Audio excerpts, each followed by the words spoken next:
we can play around with the idea of the double bluff a little bit, just to see where it gets us. And it turns out that it gets us somewhere really interesting. There's all sorts of interesting stuff we can start exploring if we do play around with the idea of the double bluff. So without getting bogged down in trying to prove it or argue it, makes much more sense just to play around with it and see what happens. So for a start, we could say that if we do take it that there is this thing called a double bluff, which is where I bluff so well that I don't only fool everyone else, but I also fool myself with my bluff, so everyone's fooled, and there's nothing that isn't the bluff, because there's no one left over that knows that the bluff is the bluff. And this corresponds to Baudrillard's idea of that murder of the real. There's no one left over to see that reality has been murdered, so there's no witnesses. So it's a perfect crime. So the double bluff is really just a restatement of this, just seen a slightly different way, which is good because it makes it fresh for us. If we go on rabbiting on about the perfect crime or the perfect murder or that kind of stuff, after a while our brains go to sleep and we think we know what we're talking about, but we don't, and that always happens when we're using terminology. Our brains are just waiting to go to sleep. They're dying to go to sleep. So as soon as we have a terminology and a set of ideas, that we can use that as a nice way to go to sleep, and we almost always do. So just as a kind of a footnote, to beware of using the same old approach and the same old language, etc., etc. So that means we'll have to get rid of this whole notion of the double bluff pretty quickly, but maybe we can just stick with it a little bit longer. So if there is this thing called the double bluff, then there's two possibilities.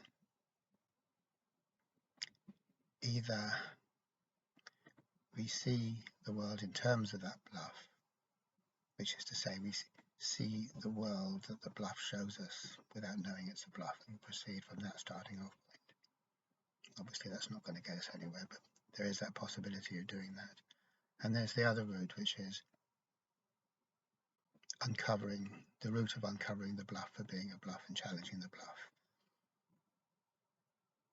So there's two roads there. We've come to a fork in the road, and we can either go the direction of reinforcing the bluff and trying to prove that the bluff isn't a bluff, and that's the easy road. That's the road which we'll automatically take, because when we're in this state of denial, we're obviously the only thing that interests us is further denial, and corroborating and consolidating and reinforcing and extending the denial ad infinitum. But if it just so happened that something inside us is sick of that denial and actually wants to know the truth, which is a radical kind of a thing, but it does happen, then we take the other road. So it's all a question of where our inner compass is pointing. It's not really up to us at all. It just happens that we find ourselves troping towards denial, or troping towards seeing the denial for denial. So our inner compass is either pointing to illusion or truth, and according to where our inner compass is pointing, we carry on accordingly.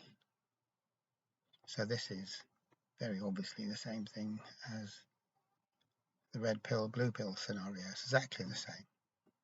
So we can imagine Morpheus. He's offering us the choice. Do you want the red pill or do you want the blue pill? What are you going to take? Needless to say, we would all like to imagine, probably do imagine, that we'd opt to see what's really there rather than opt to reinforce the illusion and go further down the road of illusion. We'd all like to imagine that we are that person, obviously. I'd like to imagine that I'm that person. What a sad muppet I'd be if I just said no.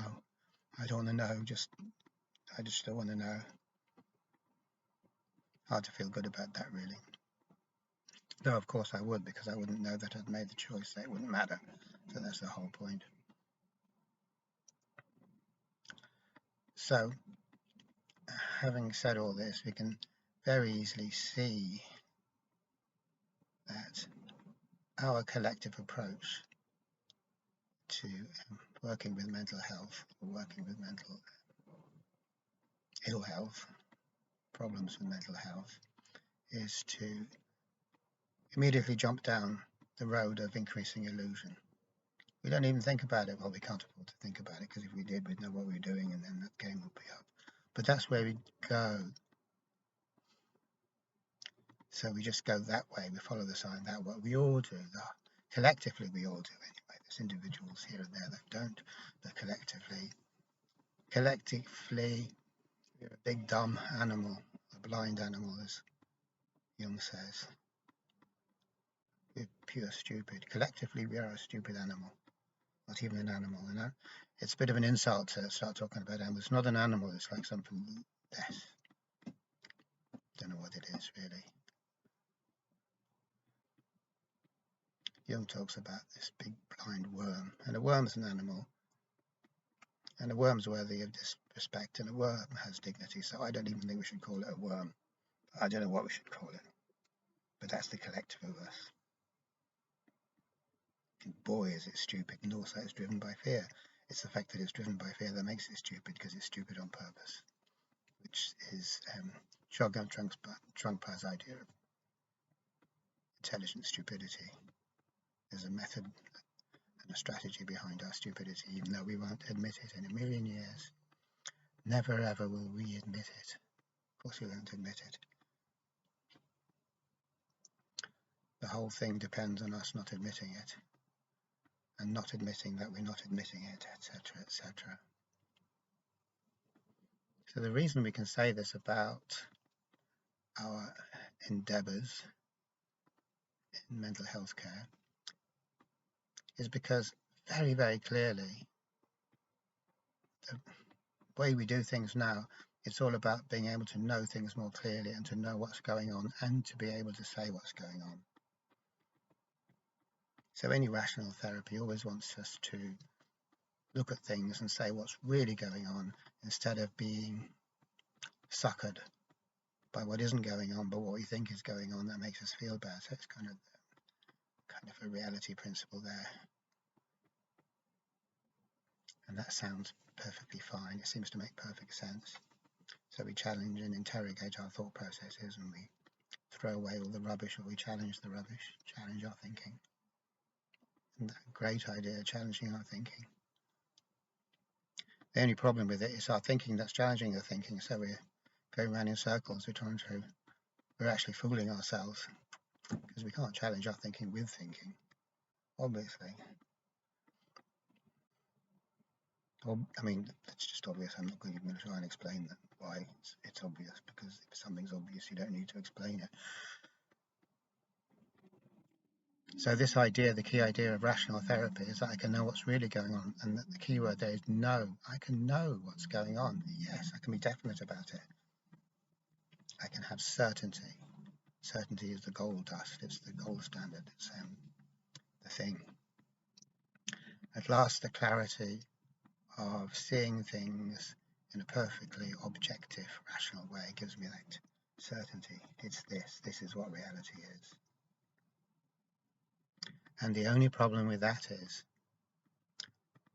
that whatever the thinking mind says, this is what it is. We guarantee, that is guaranteed, that is a pure illusion through and through. Absolutely guaranteed. It's a mind-created picture. It's a virtual reality. It's a hyper-reality. It's the mind-created virtual reality. The mind, the rational mind, I mean, only ever deals with its own theories and models and looking at things. It never deals with reality as it is in itself, and it can't do, because reality as it is in itself, we can't represent it in static or abstract or formal terms. Well, we can represent it, but then those terms become non-representative. They're not really representing, they're only claiming to. So the signifiers are claiming to signify something other than themselves, which they don't. So that's the whole principle of hyperreality. But without getting sucked into that, all we need to say is that the only honest thing to do is not to get clearer and more certain about saying this is what's going on, which is the double bluff. The whole point of the double bluff is that I am bluffing myself that I know what is going on. That is the bluff. That is what the bluff is all about. I know what is going on. I have positive knowledge. I can describe and talk about and explain what's going on. That's where our ontological security comes from. And that is a bluff. It has to be a bluff because it flies in the face of reality. Reality is actually the complete opposite of that.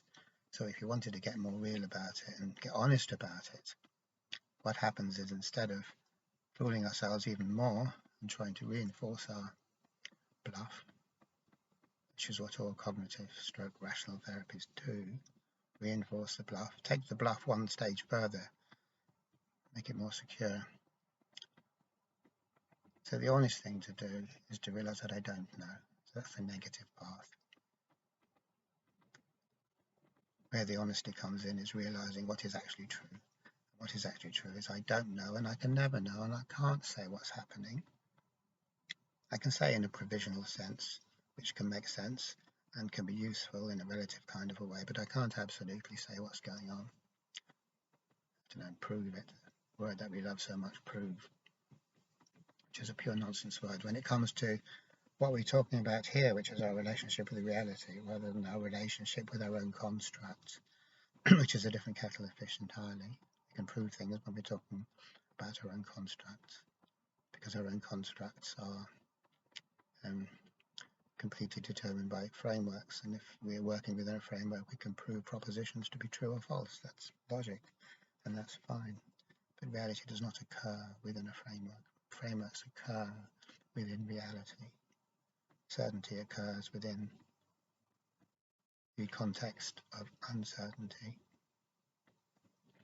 So if you suppose we did want to be honest about it and move in the direction away from increasing denial, then all we're doing is owning up to the truth, admitting the truth, seeing the truth, allowing the truth to be the truth.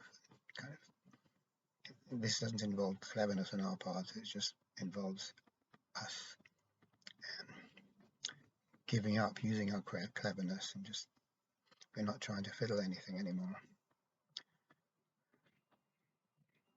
We're like a fraudster who puts his hands up and saying, yeah, I'm a fraudster, but I'm not going to do it anymore. I've seen the light, kind of.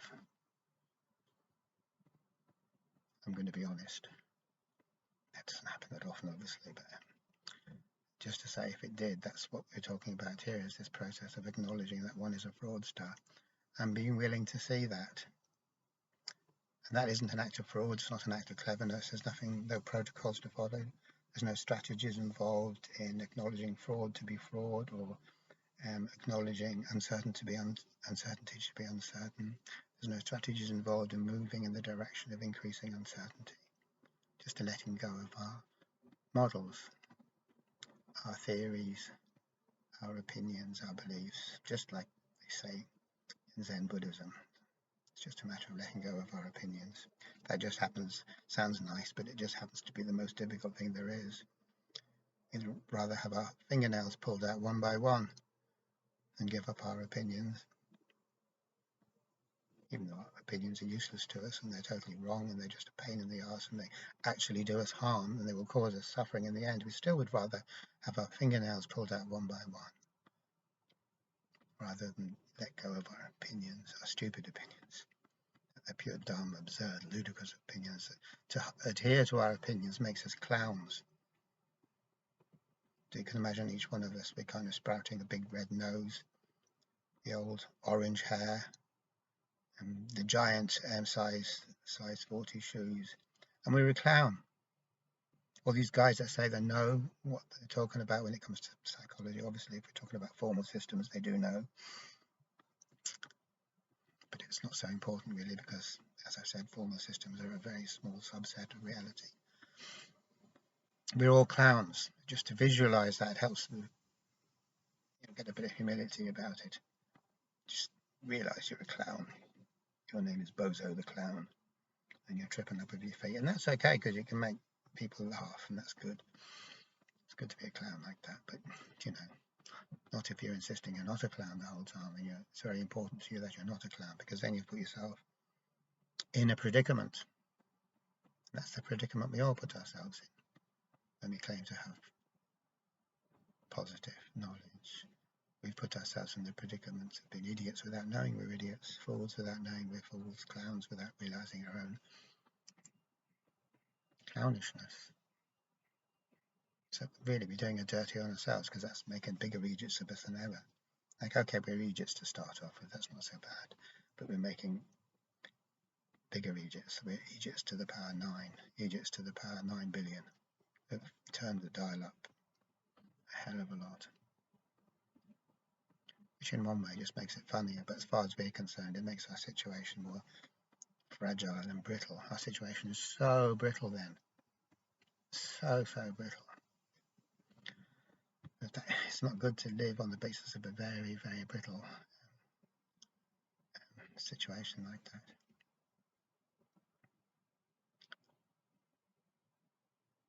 But when we move the other direction, our situation isn't brittle, because we're not relying on this. We're not relying on the power of our own ability to deceive ourselves. We're relying on nothing.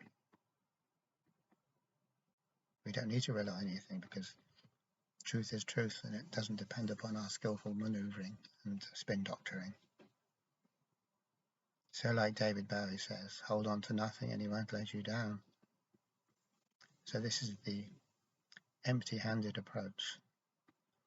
This is where we don't come armed to the teeth with all sorts of tools and strategies and God knows what. We don't need any of that crap, because we're going in the direction of truth, again, rather than against the direction of truth.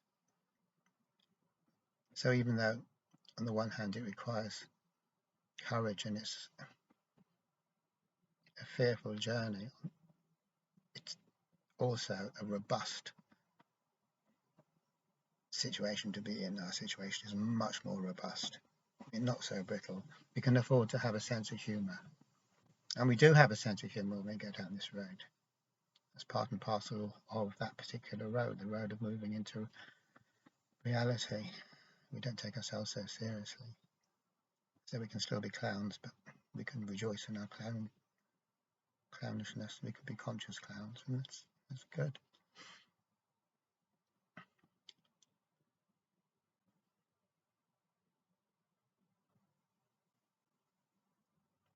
So really what we're talking about here is an approach which actually involves what looks like startling naivety. It's really hard for us to compete with the serious folk who know all this stuff and can do all these things, and then we know nothing and we can't do any things. So when it comes to it, they're going to look more impressive on the outside. If you could see clearly what's going on, it wouldn't be so impressive, because bluff is never impressive when you see it for what it is. But when you don't see it for what it is, this whole facade becomes very, very impressive. In fact, the better word would be oppressive.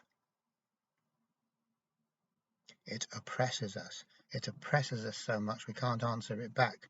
We can't have our own voice. We can't say anything about it. We're struck dumb by these oppressive experts. We're tongue-tied. Well, we're denied the right to speak because we don't know anything, because we haven't been educated and got the certificates, and we're not professors, or we're not professionals, etc., etc. So all that is a kind of that kind of facade. It disempowers us, takes away our voice, and we just have to meekly submit. Well, we don't have to, but that's kind of how the maneuver works, really. So it's a tricky situation, really, taking the negative path. You're kind of defenseless. But on the plus side, it's robust. That's one point. Two is it actually helps us. We'll feel better. It'll help us in ways we never even imagined we could be helped. We didn't even know we needed to be helped in these ways, and it'll help us. And it'll give us a sense of humour, give us back our sense of humour. And I suppose I could go on adding points forever, but and it reconnects us with reality. So that is a good thing. At the risk of stating the obvious, being connected to reality and being not afraid to look at reality is a good thing. It's a huge, huge weight off our shoulders, tremendous weight off our shoulders. We no longer need to bluff ourselves. We no longer need to pretend we know something when we don't. We're as light as a piece of down floating in the air. And all that is from not having positive knowledge, not pretending that we know and then pretending that we're not pretending. It's a tremendous release. And I suppose, thinking about it,